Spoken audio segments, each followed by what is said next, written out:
organizations have already formed themselves into very, very tight groups, and suddenly you relocate them into another area where they have to bond with other people who are not part of their original association. So this was very, very important for us as part of the learning sessions, the culture of peace. While Tacloban may be able to do that, we have asked the help of the Peace Advocates and Buanga to conduct learning sessions on the culture. Organizational development is also one,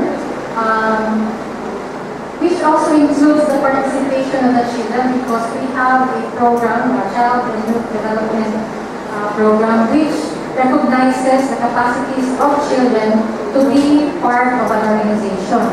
So they were also doing their own workshop. The question was, how could children participate? Their answers may not be in words, but their answers were done in words. This is the early phase of the construction of the houses. As you can see, there are families that will construct the houses. Different phases here, early phases of the houses. The houses were duplex, 80 square meters. 70 is for the core building itself, while 1 meter is for plants, for the veranda or space that they could later do some gardening. That's very, very minimal though. Construction of the houses also involves not just the men but the women. As you can see, that's a woman carrying a block. And some children participating however they can participate.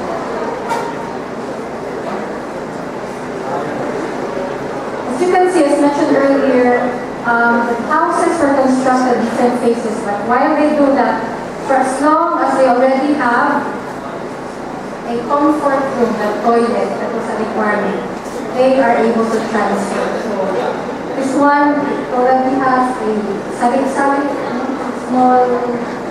small store that sells different things that can also be source of an income while they are constructing. This one, even if the houses do not have yet the finishing, but they already have a curtain. They may have a window frame but no windows. In some cases, there was a door frame but no doors.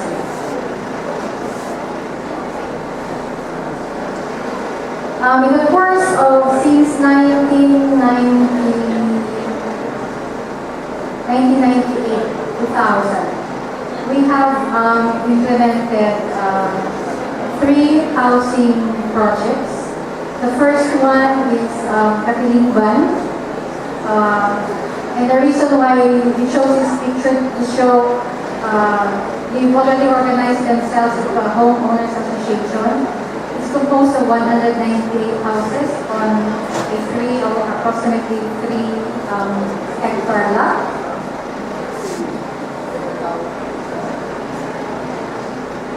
The second phase is Kalina, which means peace, on approximately 2-hectare lot for about 100 households. The third one is Kalambuan, which means development. The word Kalambuan means development for 300 households in approximately 5-hectare lot. We are in the process now of working on the fourth, which is Inaiyahan, which means, Inaiyahan is a word which means nature, no? For 80 households.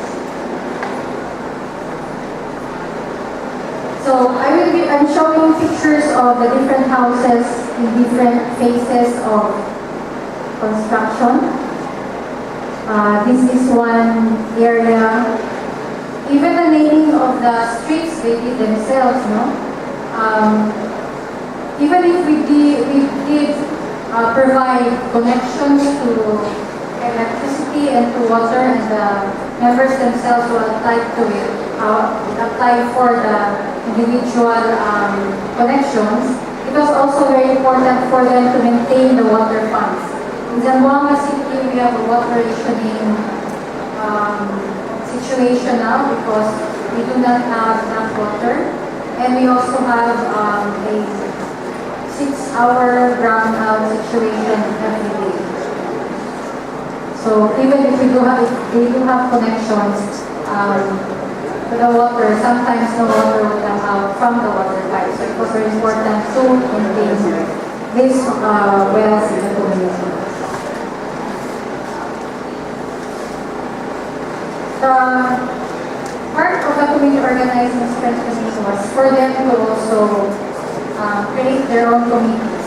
Committee on health, aside from the structure, the officers, president, down to the auditor, treasurer, secretary. We also have community association committees, like health committee, they have a finance committee, they have a peace and order committee, they have a maintenance committee to maintain maintenance of the roads and electricity. And they also have child protection mechanism policy, which includes having centers for the children. This one, Centro de Cultura y Salud, is also works as also used as a place for the children to stay here. This one is in phase 2, the Centro de Cultura y Salud. But the health center, unfortunately, is not part of the picture. Part of the building, but was not part of the picture when this was taken. This one is daycare center in the first phase. We also have a daycare center in the third phase, and all these daycare centers are now accredited with the City Social Welfare Development Office. So that's one house. The courthouse is standard in the sense that we have the same number of square meters. And you have the toilet outside. But however you would want to design the rest of the house is up to you. So it's part of, you notice, as we say in Bisaya, isa nagka-gidlay, nagka-gidlay ang balay, habit siya bulak. Meaning, no matter how small the house is, no matter how unfinished it is, you'd always have even just one flower pot. So that's a multi-purpose center which also is used as a chapel during Sundays. Another house.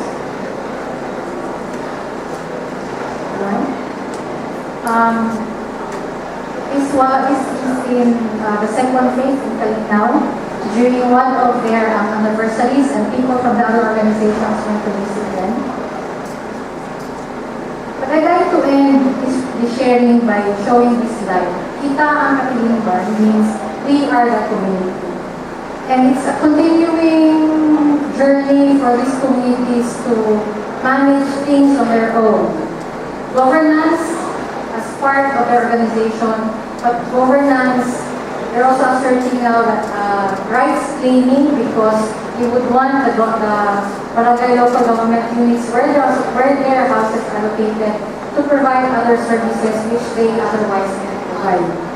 But what I would want to emphasize here is that community organizing and people's participation is very, very important in not only in the housing during peace or non-disaster times, but we also would want this to be translated into other times when you really need to respond to disasters.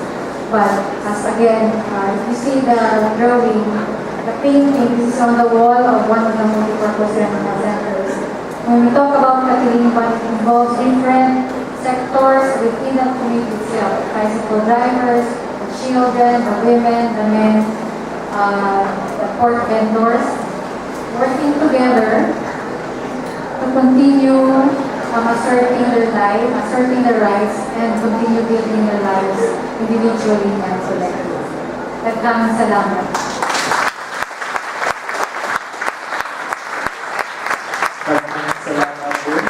Ms. Macy F. Agapios from Zamboanga Basilan Integrated Development Alliance. Our last speaker, last but not least, from World Food Program, we may call on Mr. Michael Argonza. Round of applause.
Okay, good afternoon.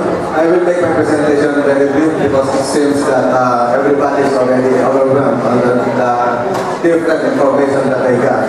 And I don't know how I will connect this on the architecture students because this is not so much on the infrastructure,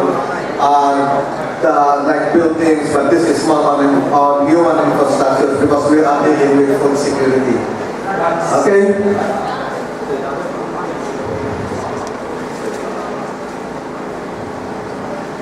So I just wanted to first introduce to you the World Food Program. As globally, we prepare for and respond to emergencies, help make communities stronger, better able to deal with climate shocks, enable people and countries to meet their own nutrition needs, improve mother and child nutrition. So the World Food Program is a United Nations agency whose mission is to end global hunger. We are 100% voluntarily funded, so we do not have our own funds. We are mobilizing different government agencies from all over the world and private sector and even individuals for donations. And then we also partner with national government agencies, non-government organizations, developmental institutions, and even community organizations.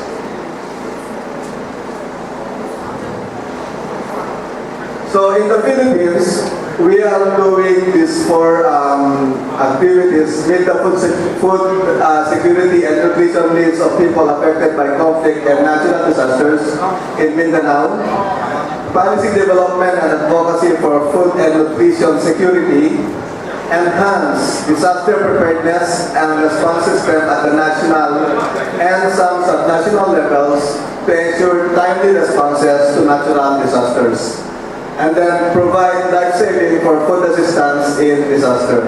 So this map showing where we are now in the Philippines.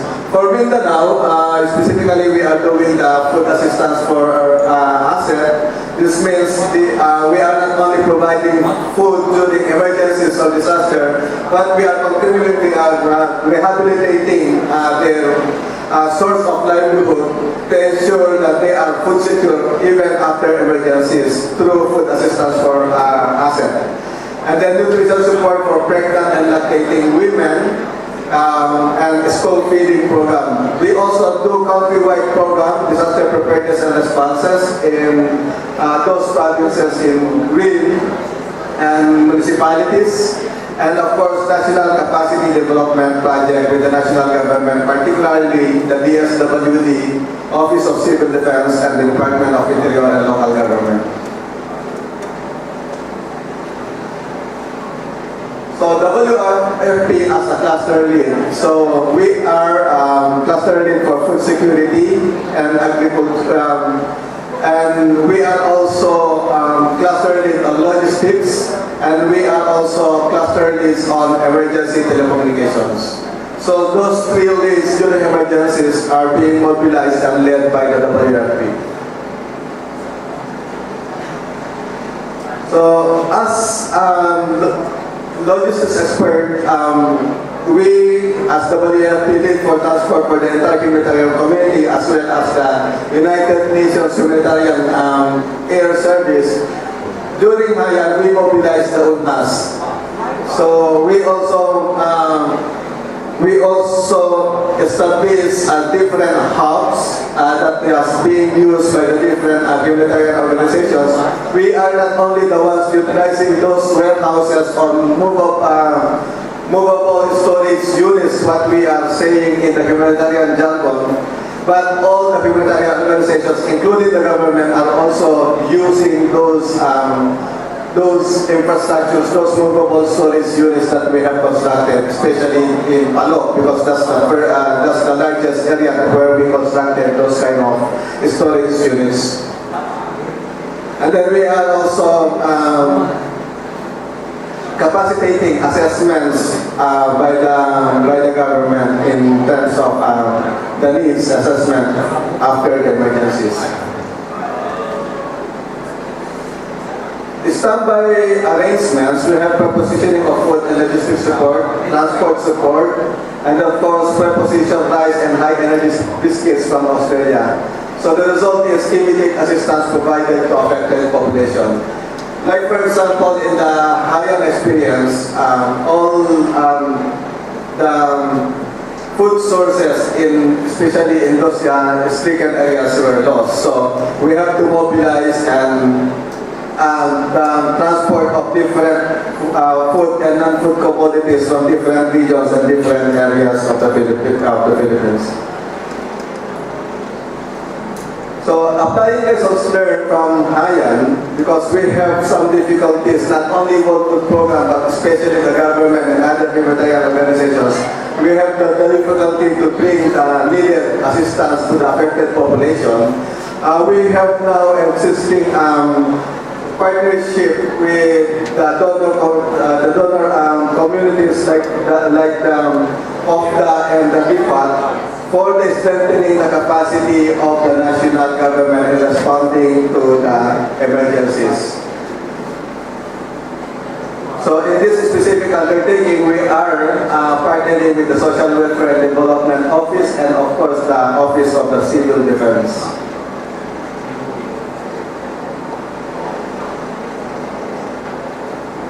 In partnership, the Department of Social Welfare and Development and the Office of Civil Defense, WFP will establish a network of disaster response centers. So we are constructing in collaboration with the government disaster response centers in 3 strategic areas, particularly one in Luzon, one in Visayas, and also one in Mindanao.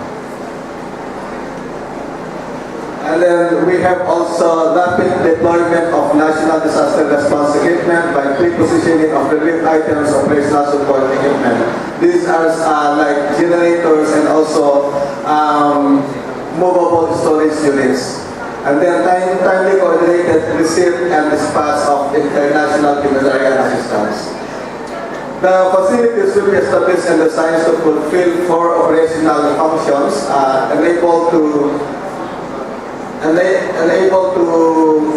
rapid deployment of national disaster response equipment by prepositioning operational support equipment and life-saving relief items in strategic locations. Enable timely coordinated relief response during emergencies. Enhancement of family food bank. Boosting the National Resource Operations Center packing system through a new process flow and automated equipment and equipment of storage capacity. Because as of now, the packing system of the Department of Social Welfare and Development is being done manually. So it's very hard for them to respond immediately based on the magnitude of the emergencies that need to be responded. So for this facility that we will be establishing with the DSWD and the Office of Civil Defense, we are envisioning for a production of capacity of 50,000 family packs per day, storage 4 components for 100,000 family packs, and newly packaging cardboard boxes instead of plastic, and then new flow automatic equipment and pallet racking installation. There is also a training curriculum that will be developed and implemented utilizing, when possible, the disaster response center facilities as a training venue. So the disaster response center will not only be as a packaging area for the emergency supplies or relief goods being delivered to the affected population, but also a facility for training. The curriculum will be customized together with the government to meet the specific needs and requirements. So we are looking at a curriculum for the family fund production and mobilization, technical and logistics, disaster response simulation, equipment deployment, disaster response supply chain, and training of trainers for this, so that it will be cascaded to the local level. Appropriate response options, development of appropriate response options, including in-kind food assistance and cash or budget transfer. So we are also providing top-up cash grants to the affected population of emergencies, and then we are also providing conditional cash transfer on the early recovery to ensure that their food security will be assured of after the humanitarian organization provided necessary relief during emergencies. So as of now, as part of our collaboration, we are now complementing with the ASIP in the Spanish International Development in capacitating the government on disaster preparedness and response capacity enhancement.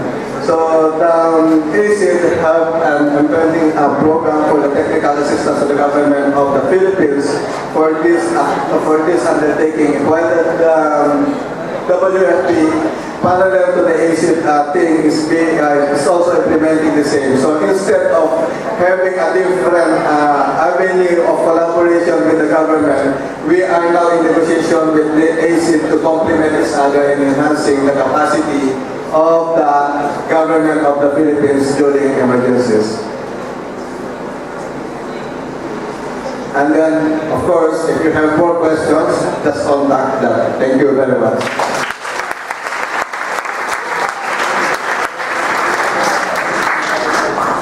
Thank you so much, Mr. Michael Argonza from World Food Program. At this point, we will have our last discussion panel session for the disaster prevention strategies. We may request all the previous speakers from the third session to come up stage or the platform so we can start our third discussion panel session. Architect Maria Moita from OIM Shelter and Settlement Program, Mr. Christopher E. Rolio from UN Habitat, Ms. Macy Dagapios from Zamboanga Basilan Integrated Development Alliance, and Mr. Michael Argonza from the World Food Program. And of course, the moderator for this third discussion panel would be Mr. Carlos Gallego from Spanish Agency for International Development Corporation, or the ASIC.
thank you, Professor Pangamo from University of Siga, for inviting me to moderate this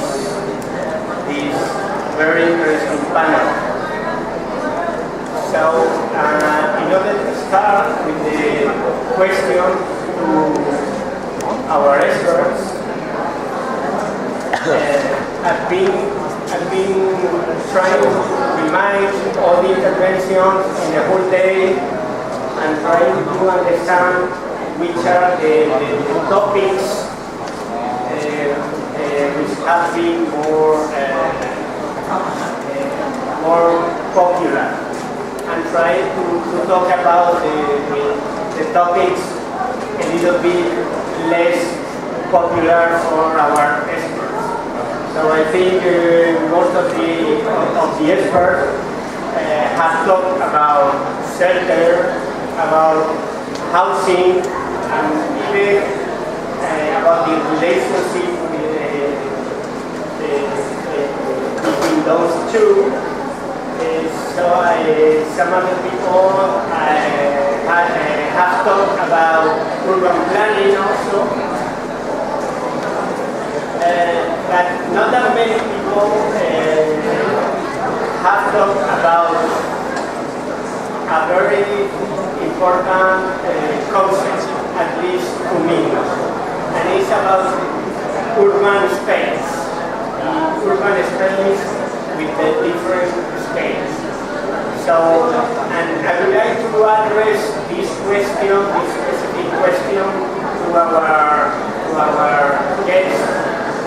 And in order to know how the urban space has been important for them, for their organization, in order to work strategies for their own work.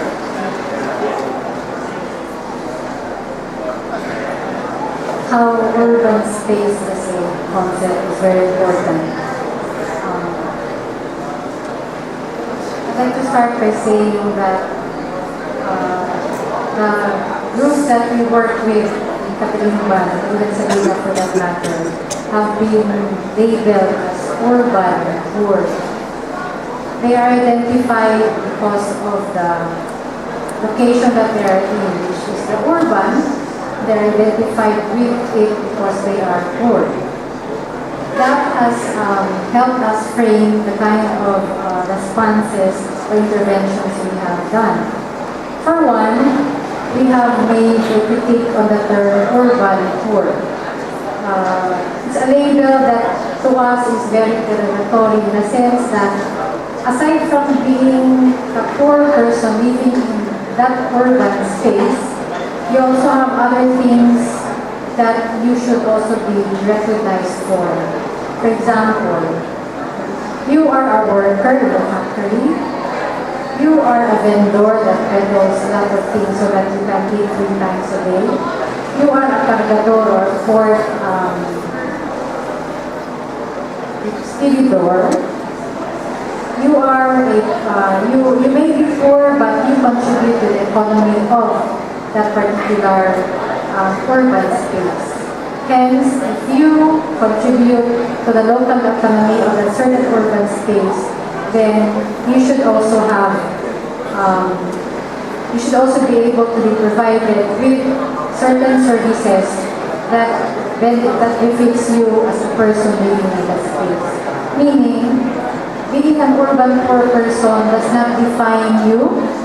It's not the only thing that should identify you, but your function aside from being poor. Being poor is already a given.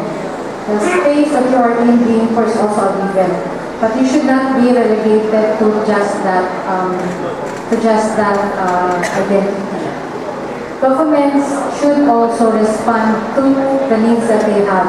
Housing, the need for services wherever they are, water, for example, sanitation, for example, even educational facilities should be provided for these people, not only because they are urban poor as labeled, but also because they are persons that have human rights, and they are persons that have human rights contributing to the local economy, not only for their survival, but also to contribute for the survival of a certain barangay or city local government unit. So it's important to us as an organization because it helps frame the kind of interventions we have, whether it's direct interventions with the people that we work with or advocacy at the level of the government.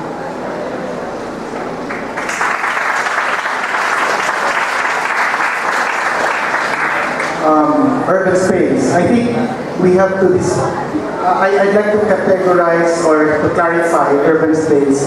We can look at it as urban area vis-a-vis rural area, and therefore we also need to look at issues in terms of urban-rural linkages, because urban areas cannot exist without rural areas. There has to be linkages, relationships, and mutual advantage in terms of their relationship. But also within the urban area, or what we call the urban fabric, it is also important to highlight the importance of public space in the urban area, because especially in urban areas, there is an increasing scarcity of urban space. And the higher the density of the urban area, the higher the need for urban space, for public urban space, because you need the public space for social interaction, you need the public space for a lot of activities, and also it is in a common public space that urban dwellers meet and interact as equals. Because we know that in an urban area we have a lot of economic levels and a lot of occupations, but in a real public space like parks and streets, that's where people, urban dwellers, meet and interact as equals. So it's very important. And in fact, the United Nations, the Family of Nations, have recognized the importance of public space. And right now, after the Millennium Development Goals, we have the Sustainable Development Goals. And one of the Sustainable Development Goal target is actually increasing the public space within cities for cities to be called, inclusive and sustainable. Thank you.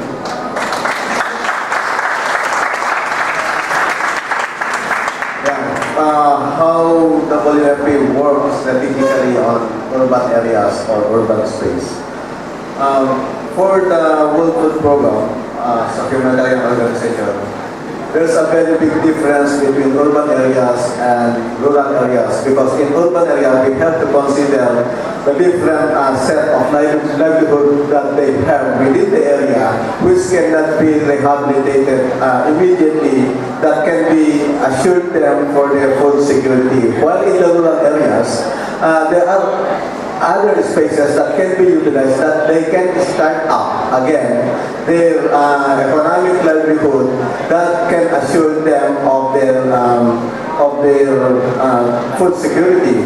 So there should be some sort of different approaches to this effect. As far as the responses is concerned, we can mobilize at the rural areas, the community themselves immediately to start up their livelihood.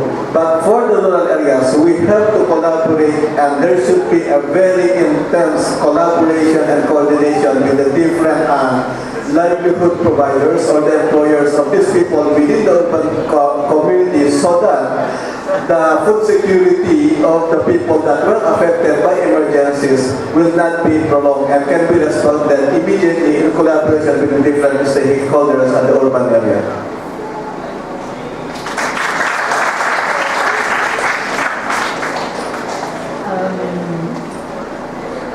I would start by saying that that's a very architectural question, and that I wish.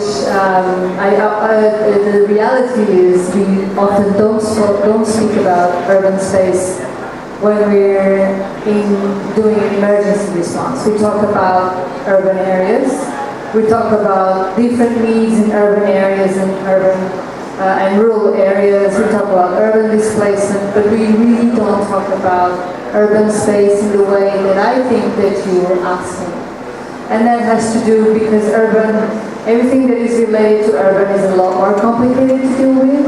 It involves a lot more engagement with the authorities that actually have the decision power to decide upon urban space.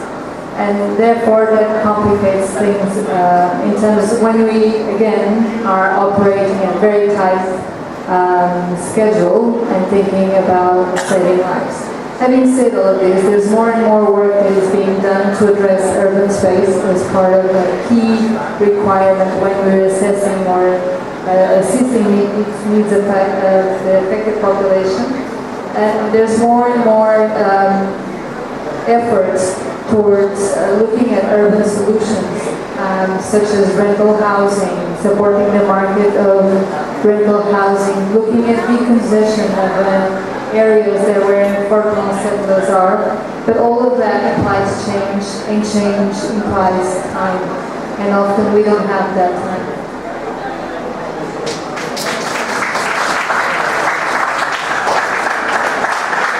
Thank you very much. My second topic is, as you already realized, this four expert represents 4 ways or 4 tools on how institutions, private or public, cope with disasters. Okay? But we recently learned in one of the last presentations that can be different the way of coping with natural disasters or coping with man-made disasters. Okay. And I would like to know for your organization or for your strategies, providing shelter, providing housing, providing urban development, or even providing logistics, which is the difference when you work in a natural disaster approach or when you work in a man-made disaster approach. It's quite difficult topic. Given the experience that my organization has had in the context of the era that happened in 2013 September.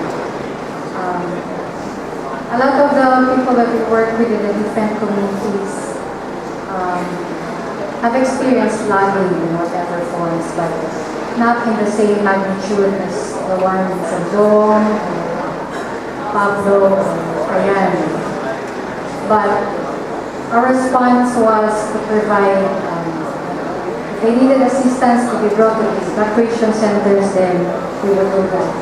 If we needed to organize people to help cook food, we brought to those who cannot leave their houses for fear of losing a lot of their properties. If they are away, we would do that. In the context of the war, I am using the word guerra here because this is a term that the children in the children's center that we have has used. Siege is a different context, but guerra is more real to these children. It really caught us by surprise. It was a difficult moment for us as an organization, individually as Catalina, but even as a Vida with other organizations, because we knew that the war may have been initiated by a certain group, but the decision to go into war against this group was made by a few people whom we feel did not really take into account what their decision would result to. For example, when the decision was made to come out with a resolution, city resolution, to declare the crisis level up to the 4th degree, which was then used as the basis for the decision to go after this using force. armed force. There was no clear indicator whether or not they knew what was going to happen. This is an urban area, and to have war, armed conflict in an urban area is really very difficult, and it's a lot different when you have a war in a rural area like as we experience in Central Mindanao or in Basilan or in Colosimo for that matter. We tried our best to respond to the needs of people that were affected. And the effect on the war here was not only in those where the fighting was happening, but it also affected all the other people in the urban areas. The tricycle drivers could not drive their tricycle. They would not have any income. The lavanderas, the women could not do washing for people in the centers because everybody was quite scared on what to do. The peddlers, the vendors couldn't sell their wares because there was war going on. So even if they were not in what people would call ground zero, these were also affected. But even as we did respond to the needs for food, our organization tried as much as possible to influence decision-making at another level. Don't go to war. That did not happen. We tried to be part of the negotiations.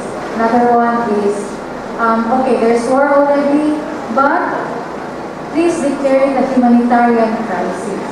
So things like that, no? It's advocacy at another level. And it was a very difficult decision because we felt that we were not listened to.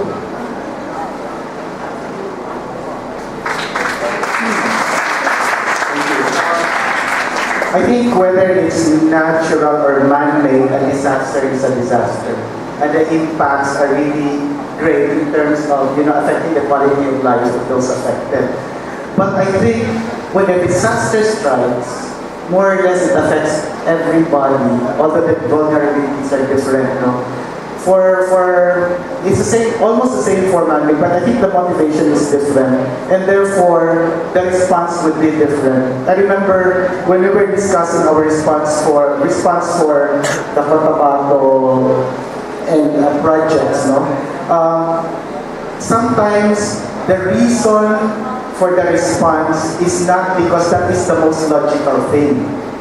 For example, in a natural disaster, that is the most logical thing because that will strengthen, that the road will bring you there, or that is the best facility that needs to be done there, given the magnitude, given the volume of people that needs to be affected. But in a peace situation or a peace conflict situation, the reason for certain projects are not because that is the most logical thing. Because it could be as simple as that project is for peace building. And peace building has a different logic from humanitarian, right? So it's something like that. The impacts could be very similar, but the response and the sensitivity of your response to cultural sensitivities, political sensitivities would be very different under a man-made crisis than a natural crisis.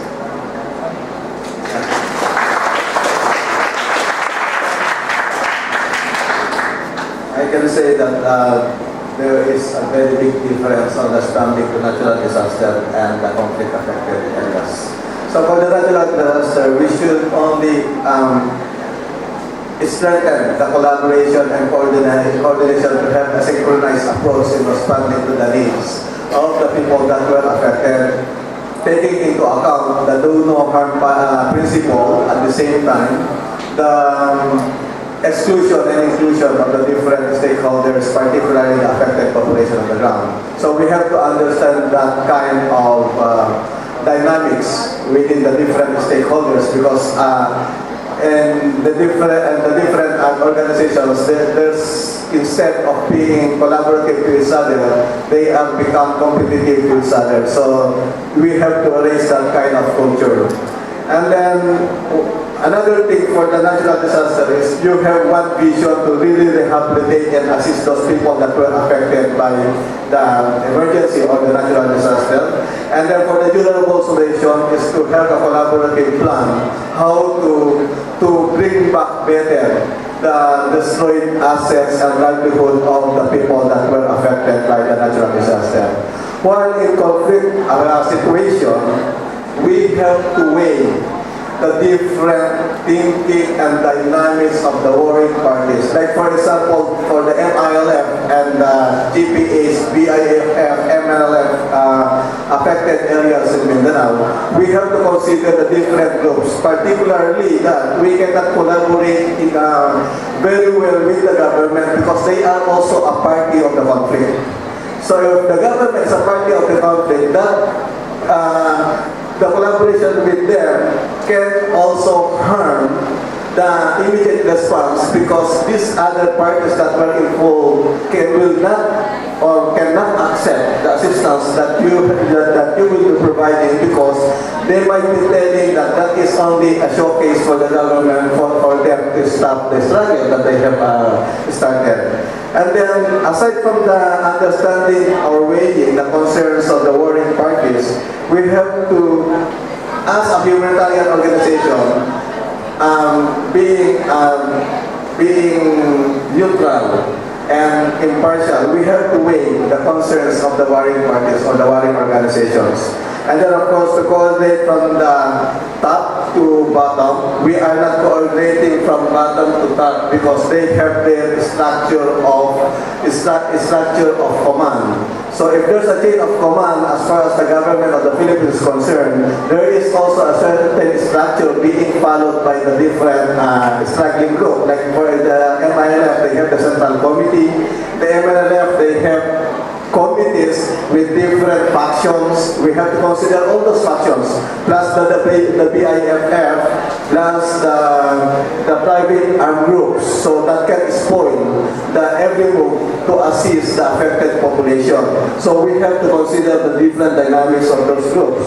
And then understand the affiliations of the affected population. Before providing assistance to the affected population, we have to understand the affiliations of the affected population.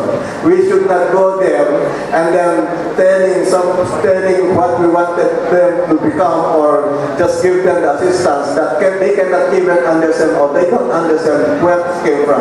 So we have to understand very well the affiliations. If they are members of the MIRM or they are members of the other groups or any other armed groups in the area.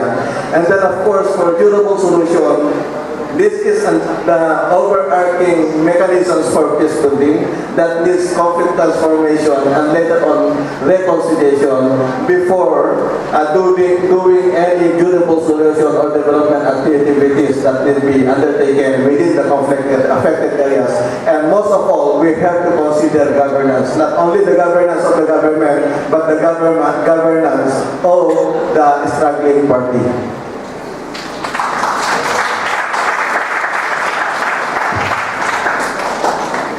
Well, besides the points that my colleagues already mentioned, I would add one, which is one big difference and one implication is usually the time of displacement. When you think of displacement caused by man-made disasters, usually it's likely that that displacement will be protracted in time because it takes a lot more time to solve the problem when it's a conflict-based problem.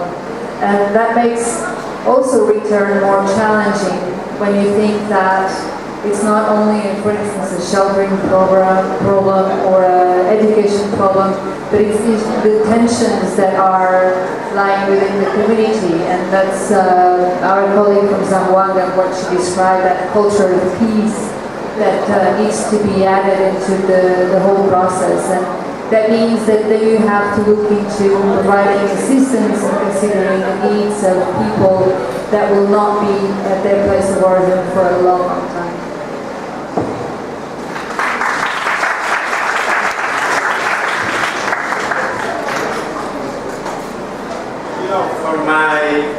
third question.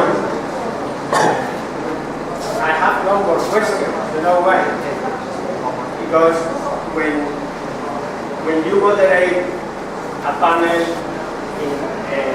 after two other panels moderated by Spanish architects also, the risk of repeating the questions is very high. So I would like to invite any of the Eastern Visayas State University to make one question to our panelists or to the experts who intervened this morning. So any of you interested in making one question, please, you can borrow the microphone.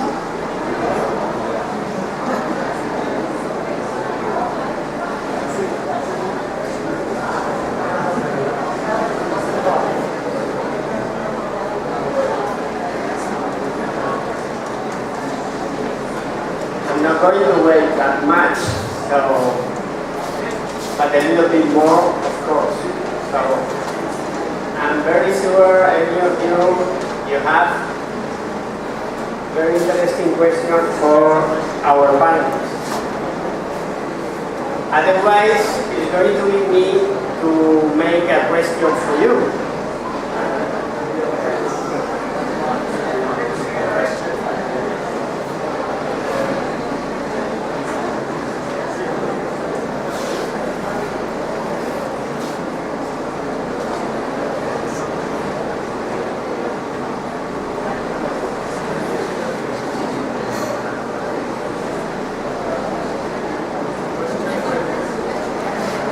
Okay, so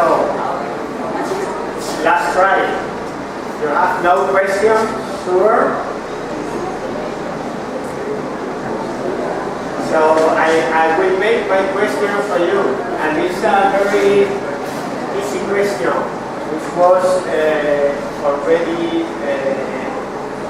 made in the by the second moderator, architect Jesus Pulido, about the role of an architect in this kind of situation. We've been listening to so many architects and urban planners today, but we have been listening also the importance of the community participation. So, if the community is the main actor, or at least we have heard that in most of the presentation, which is the role of the architect or the urban planner in building housing, developing shelter, transitional or not, working with urban logistics, or developing urban plans. Any of you would like to answer this question?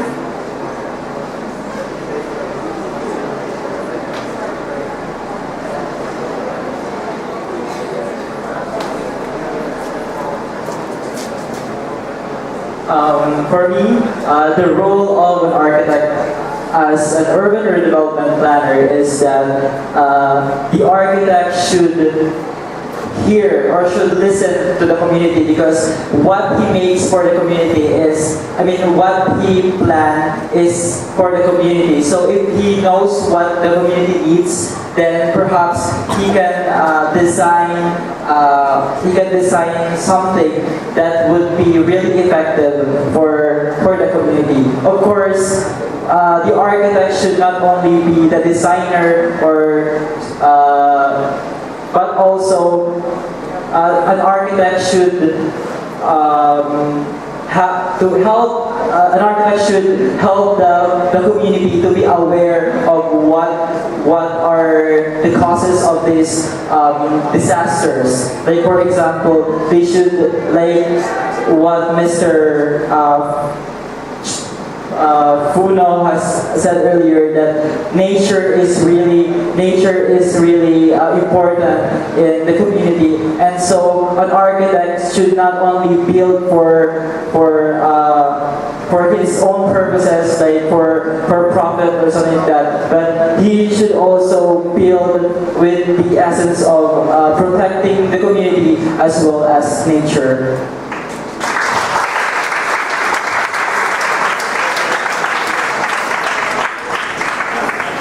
Anybody else?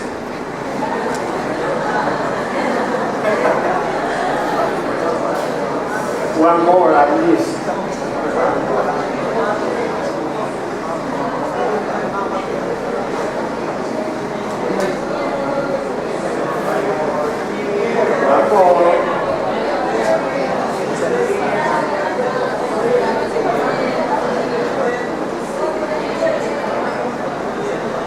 You know, the problem of the experts in this kind of symposium is that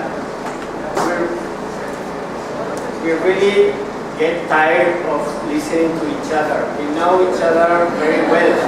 But you know, the good thing is that the 100% of them, all these experts from Japan, from the Philippines, from Portugal, they have been students like you. They have been students. I can promise, all of them, they have been students. So they have been in your situation. So please take advantage of this situation and make questions. This is the only way to learn. Somebody told us this morning that there is no time for learning or for teaching. It is the whole life task. So please do it.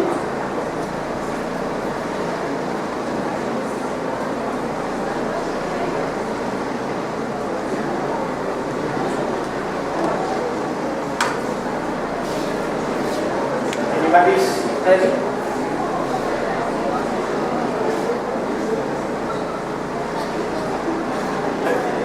Very shy people.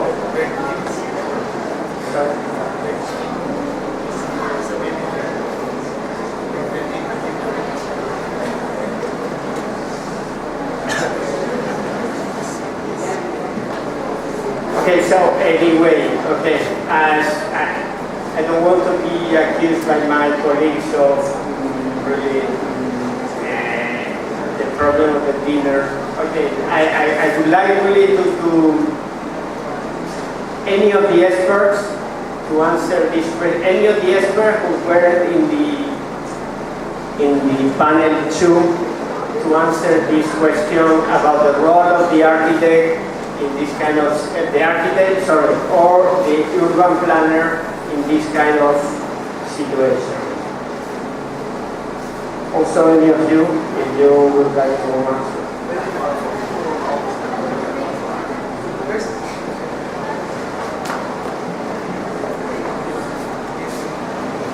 So the answer of mine is very concise. I think the worst or bad architects are those who design for themselves, and good architects are those who listen to the community, what the community wants to do.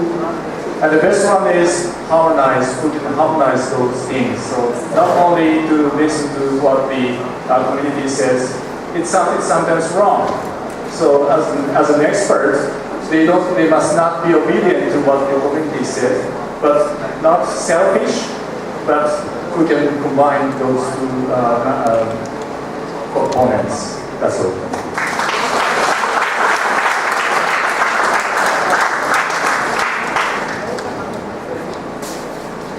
I just wanted to add a couple of thoughts into that question. One is, when we're, and again, I'm talking specifically about disaster response. The one thing that happens is that we architects and all the other respondents we are dictated by the rhythm that people actually start rebuilding on their own. So how do we keep up with their pace? How do we ensure that if we have a role, it's a role that they value, that they want us to actually be involved, and how do they listen to us if we listen to them? So that's one of the thoughts that I just wanted to keep there, because people will build without us. That is guaranteed. The other thing, if I can, is more of a question and a provocation. After all that you heard, and this is my question to the students, hopefully someone will answer. One of the things that we often do when we architects are doing disaster responses, when we see these international competitions for shelter design, and there's this magical prefab that is going to solve the shelter problem of the world. What would be your thoughts after all that you heard today about that, if anyone has any?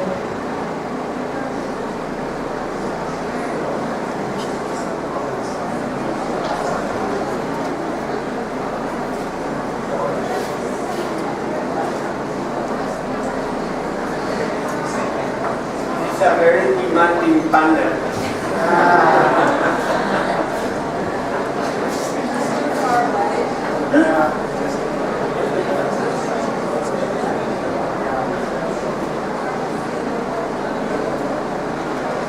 Anyway, I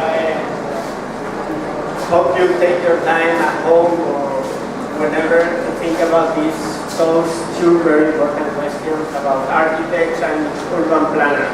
This is the main, how would I say it? The main reason why all of us, we are here today. Okay? So I think sorry. So for the future architects, we have to look at the perspective of the disaster preparedness and mitigation. For disaster preparedness, you can see the area of, like for example, Tacloban City. And then based on the experience of Haiyan, we have difficulties in bringing the relief goods or emergency supplies or assistance needed in Tacloban area. So you have to plan, as part of the preparedness, look into where are the specific docking points if the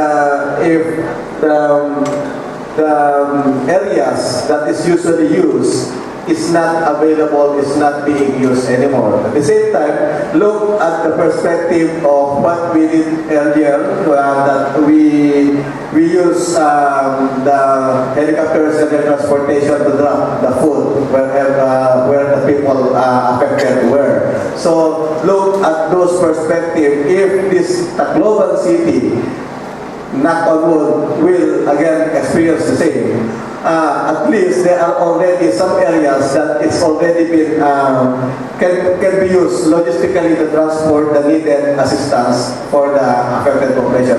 For the mitigation, of course, we have to balance the ecology and the environmental protection and all the architectural design and urban planning that we are looking at to beautify and to make the Tacloban City competitive to the world. Yeah. I am not an architect. That's why I envy architects, but I'm a visual artist. And I always consider architects also as artists of space and the built form. And when we look at Tacloban, we're actually, as Maria said earlier, we're actually almost looking at the tabula rasa, where you actually have almost the whole city that you can build according to architectural designs and visions. And the way Tacloban will look 10, 20 years from now, it will be a statement of how you as architects took the opportunity or missed that opportunity to build a better, more beautiful Tacloban than it is now. So being architects is a privilege, it is also a responsibility. And I think the future is very, very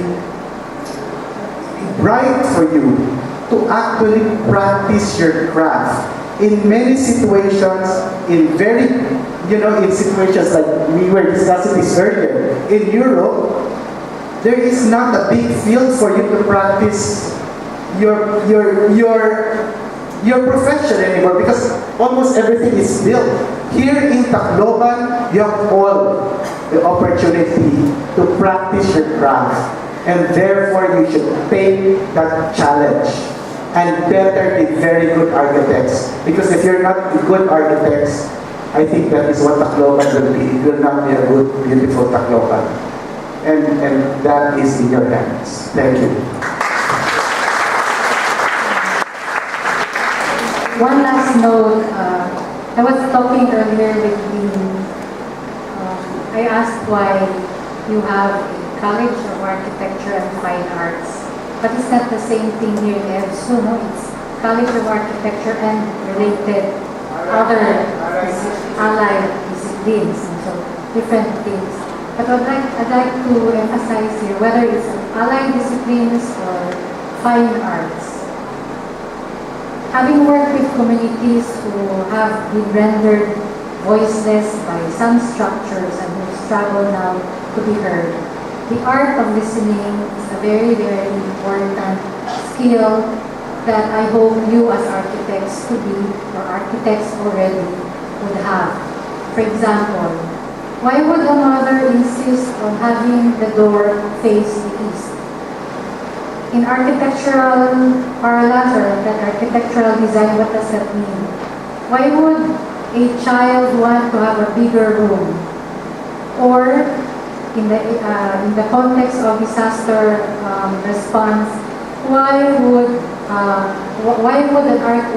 people want a bigger space for play, or a bigger space, a common space, even in areas where you barely have enough space for a tent? A common space, a child-friendly space, a women-friendly space. Where do the architects come in? Is it just the physical space, or is it the meanings attached to the space? So it's not just physical itself, but it's the meanings that people give to all these spaces.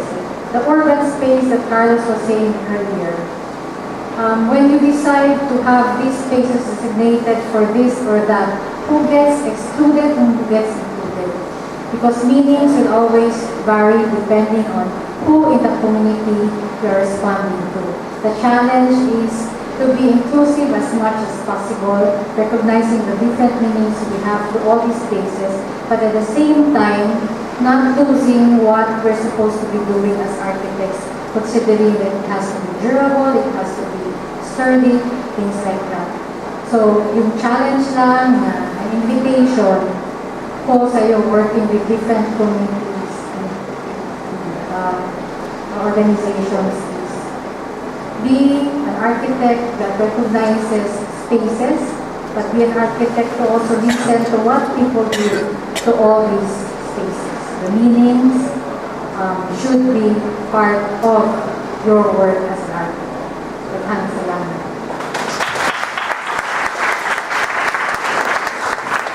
Thank you very much. Thank you.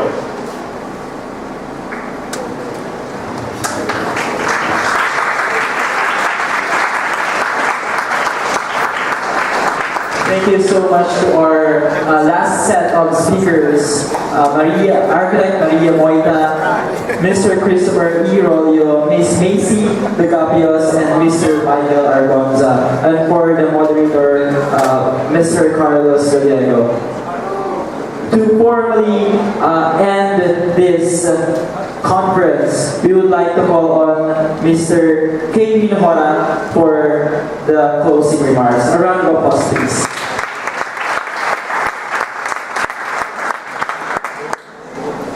Well, it's a long day, and you must be very much tired. And so the micro remarks should be in bed short. Well, I learned a lot within a day, and it's as important as Pluto, I believe. And I hope that all of you here present agree with me. And so I happily, thanks to the organizing team, to create this fruitful symposium. Especially I'm grateful to the Professor Ramon and his clan, and especially the people from the Tacloban city to cooperate, to create this symposium. Thank you very much.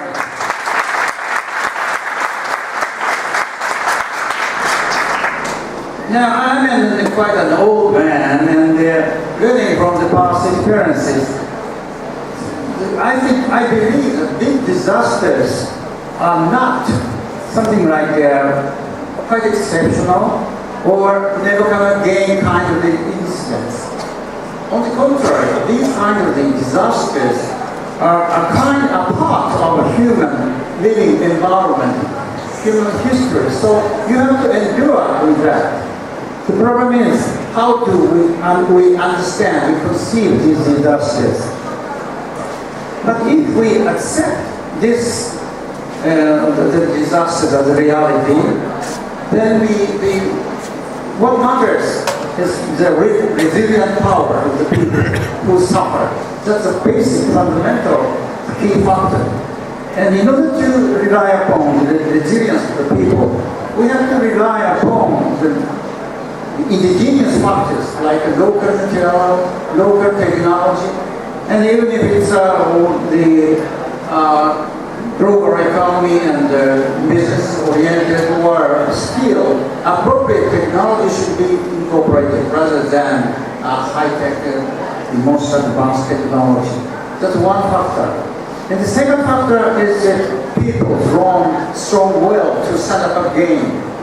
And you see, in order to have this kind of strong will, we have to cooperate with the other people in the neighborhood, the area. So the community participation and the participation of the people to reconstruct and survive again from the disasters is another very important key factor. But it seems that if we learn to abide the disaster and to reconcile them, then it seems this way of understanding leads to a new kind of more comprehensive, more flexible strategies for urban process management. And we need a new way of attitude and strategy and methodologies to solve this kind of problems. But I believe we have started to understand this gradually. And I hope the symposium has served as a stepping board for a new understanding of this approach and to tackle with the problems we commonly share. So let's go together into a new future with the same goal, that the earth full of risks. But I firmly believe that human beings can face this reality and can survive through it. Thank you very much.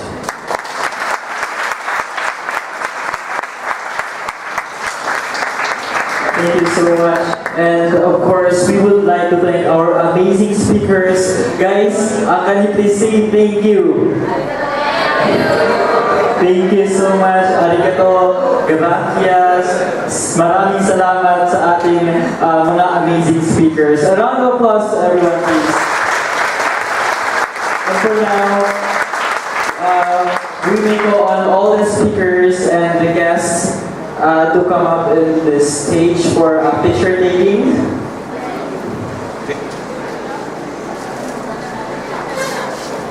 Thank you so much.